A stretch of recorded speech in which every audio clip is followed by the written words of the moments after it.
Congratulations, guys. We got up this morning, so I had sort of an epiphany this week about there's a difference between compliance with the Americans with Disabilities Act and accessibility itself.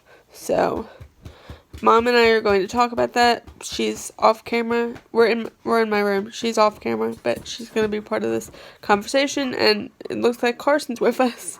So what happened was we went to a professional soccer game, and we were trying to go to the family bathroom because it had that little handicap icon on, but it was locked. So that's what happened. And do you want to add anything, Mom? And there just weren't enough of them. There were only 2 that people could point us to. Yeah, there were only 2, at least on the floor that we were on, and they were both locked. So that's a bit of a problem when you're trying to drive a scooter and trying to get said scooter into the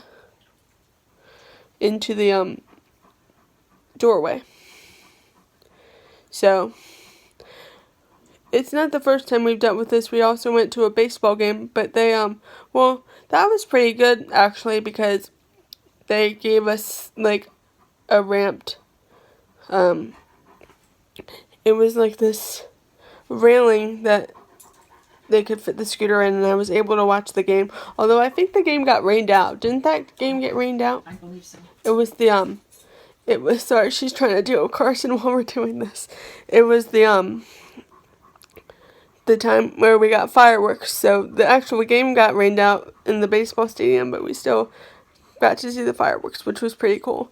And surprisingly, I think the soccer game was on fireworks night too, but we didn't see the fireworks because I was a little miffed at the whole situation.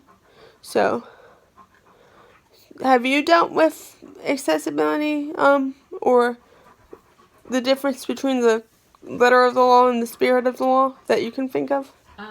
Not personally, but I can tell you that there are ways to make things more accessible for particular groups of people who are broad groups of people who are perhaps your clients or your patients.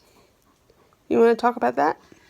Well, I mean, for instance, if you find that lots of people who, for whatever reason, can't do the steps or get winded easily, don't have the stamina, you could do ramps. You could provide things like scooters in a store, or I think scooters in a store are so cool. Or you could do things that are, especially if you're a retail company, like call-in shopping. You somehow get your list of whatever you need to them, and they do curbside pickup. You call them when you're coming, and they bring it out to you, or they deliver it to you. And so I think that COVID has taught us a lot about how to get things to people and what populations or groups might continue to like those services and even benefit from those services. They're not required by the Americans with Disabilities Act, but they certainly are making things more accessible for Americans with disabilities as well as lots of other people. So we didn't think about it, but I guess COVID had a broadening of the mind effect. Yep. At least as far as I'm concerned. I would say so. Thank you, COVID. You actually did something good. Alright, so we just wanted to let you guys know that there's a difference between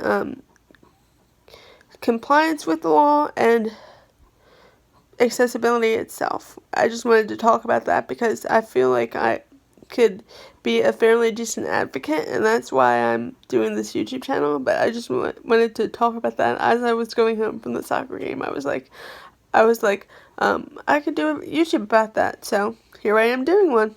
Alright, be kind to each other. I'll see you guys later. Bye.